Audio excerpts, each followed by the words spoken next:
চালের বাজারে সিন্ডিকেট ভাঙতে সরকার কাজ করছে বলে মন্তব্য করেছেন খাদ্য উপদেষ্টা আলী ইমাম মজুমদার।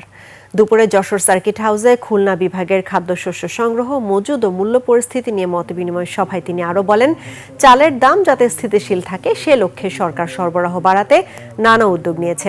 চালের দাম তখনই বাড়ে যখন বাজারে সরবরাহ কমে যায়। তবে সরকারি খাদ্য গুদামে চালের সরবরাহ পর্যাপ্ত রয়েছে বলে জানান খাদ্য উপদেষ্টা।